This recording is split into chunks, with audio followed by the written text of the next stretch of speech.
Saludamos a esta hora al doctor Franklin Prieto. Él es director de Vigilancia Epidemiológica del Instituto Nacional de Salud. Doctor Prieto, buenos días, gracias por acompañarnos. Muy buenos días, ¿cómo están? Un saludo para ustedes y toda su amable audiencia. Bueno, ¿cómo fue la detección de estos 3 primeros casos de Omicron en Colombia? Primero es un esfuerzo entre tres elementos. Uno, la vigilancia en salud pública que hace el país. El segundo es el seguimiento que se hace especialmente a los viajeros cuando regresan al país o cuando vienen de turismo. Y lo tercero es una red de genómica consolidada que existe en el país. Con esos tres elementos, el país ha podido estar monitoreando de manera permanente qué ocurre con las variaciones en la circulación del virus. Y eso nos permitió detectar el virus, afortunadamente, en casos importados, que eso es un dato muy positivo para el país. Todavía no hemos demostrado que haya circulación comunitaria. ¿Eran ciudadanos colombianos o ciudadanos extranjeros? Dos son ciudadanos colombianos, uno era un ciudadano extranjero, los tres tuvieron el aislamiento recomendado, se hizo estudio de contactos incluso repetitivos, se tomaron diferentes momentos de muestras a sus contactos y afortunadamente no generaron nuevos casos. ¿Se ha podido establecer, doctor Franklin Prieto, si estas personas estaban vacunadas? De las tres personas, dos tenían su esquema completo sin el refuerzo y un tercero tenía una sola dosis. Esta persona que tenía una sola dosis obedecía que había tenido un caso previo hace unos meses. Doctor Prieto, sobre síntomas como tal, ¿logran ustedes establecer si hay alguna diferencia con el COVID tradicional, el coronavirus?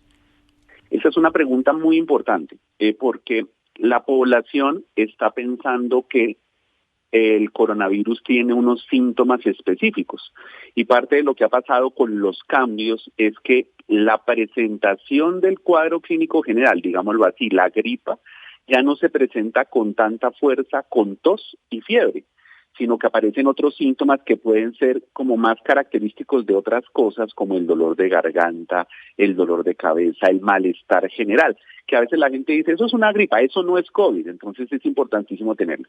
Sin embargo, los tres casos tuvieron solamente unos síntomas muy leves, ninguno requirió hospitalización, entonces por ahora tenemos un parte de lo que ha venido sucediendo en Sudáfrica, que aún es prematuro, que no tenemos una afectación o una patogenia mayor del virus. Doctor Prieto, ¿a estas personas les dan el mismo tratamiento médico, sanitario y demás que con el coronavirus tradicional, el primario? Sí, señora, es exactamente la misma atención en términos sanitarios de asegurar el aislamiento, de estudiar sus contactos y adicionalmente estar pendiente de la evolución clínica. Obviamente, como ha ocurrido a lo largo de la pandemia, las personas que tienen una comorbilidad son de cuidado mayor. Sin embargo, los tres casos que ha anunciado, ninguno tenía una comorbilidad de importancia que significara un cuidado superior. Doctor Franklin Prieto, director de Vigilancia Epidemiológica del Instituto Nacional de Salud. Hace varios días el ministro Fernando Ruiz venía diciendo que era inminente la llegada de Omicron aquí al continente y a Colombia. ¿Es probable que estos sean apenas los 3 primeros casos, que ya esté en otras regiones esta variante Omicron? Eso es posible, o sea, no podemos descartar que haya la posibilidad de la importación de casos en otras regiones del país. Nuestras fronteras son fronteras muy activas. Sin embargo, un poco con la experiencia previa que hemos tenido con otras variantes, especialmente con Delta, si ustedes recuerdan, la detección de los primeros casos se dio también en viajeros y hubo una tardanza, o sea, demoró mucho en aparecer realmente la transmisión comunitaria, en parte por el avance que iba teniendo el Plan Nacional de Vacunación, pero adicionalmente por la preponderancia de la cepa MIU. Entonces, eso facilitó un poco que el Delta todavía no ganara una preponderancia. Si ustedes recuerdan, en este momento tenemos una preponderancia Delta y eso puede hacer que si llega a suceder, porque no sabemos qué va a pasar en América Latina, esta variable Omicron puede demorarse en tener una preponderancia o puede suceder que no la tenga. Eso es una de las posibilidades.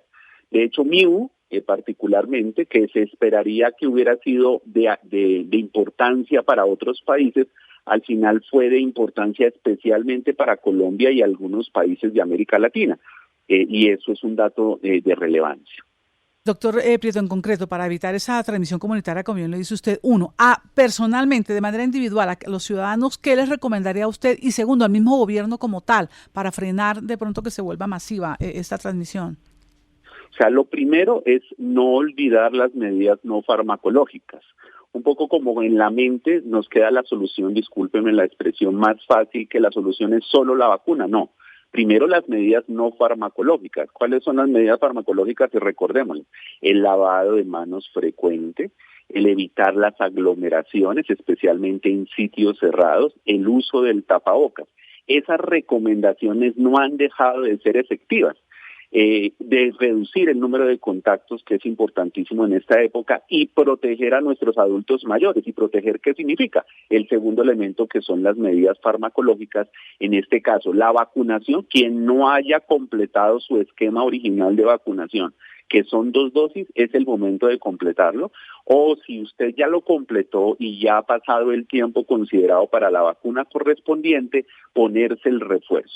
Un poco para el gobierno nacional es continuar el proceso del Plan Nacional de Vacunación, seguir apoyando los procesos de vigilancia en salud pública y especialmente a los entidades territoriales que aseguren la continuidad de los servicios durante diciembre y enero. Ustedes saben que por la interrupción que puede haber de algunos procesos de contratación pueden verse afectados.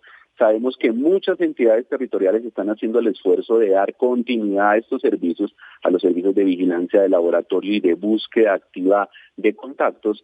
Sin embargo, es necesario fortalecer en este último periodo del año para que no nos vaya a tomar por sorpresa. Muy bien, muy claro. Doctor Franklin Prieto, gracias por acompañarnos a esta hora en RCN Radio. Con mucho gusto. Él es director de Vigilancia Epidemiológica del Instituto Nacional de Salud. Entonces, sí, preciso todo, ¿no? 2 de las personas a quienes se detectó esta variante de Omicron tenían un esquema completo de vacunación y una tenía una sola dosis, que incluso la sintomatología puede variar un poco, ¿verdad? Sí, un poquito más de dolor de cabeza, más dolor de garganta, malestar general, en lugar de los primeros síntomas. Y a todos, digamos a las 3 personas en quienes se detectó esta variante, se le está haciendo el famoso cerco epidemiológico, es decir, el seguimiento con sus familiares y sus contactos y la recomendación, por supuesto, a no bajar la guardia en esta época navideña. Yo creo que con 2 años, Juan Manuel y oyentes, en que llevamos ya tratando de combatir esta pandemia, el esquema está inventado. Cuidarse, aislarse, tapabocas, no reuniones masivas, siempre sitios ventilados, tener filtros de aire, que también lo recomiendan los mismos médicos y personal sanitario. Eso es tener prevención, no entrar en pánico, ni como decíamos con Juan Manuel, ni el susto, ni a toda hora pues esconderse. No, hay que manejarlo, pero con tranquilidad y seguridad.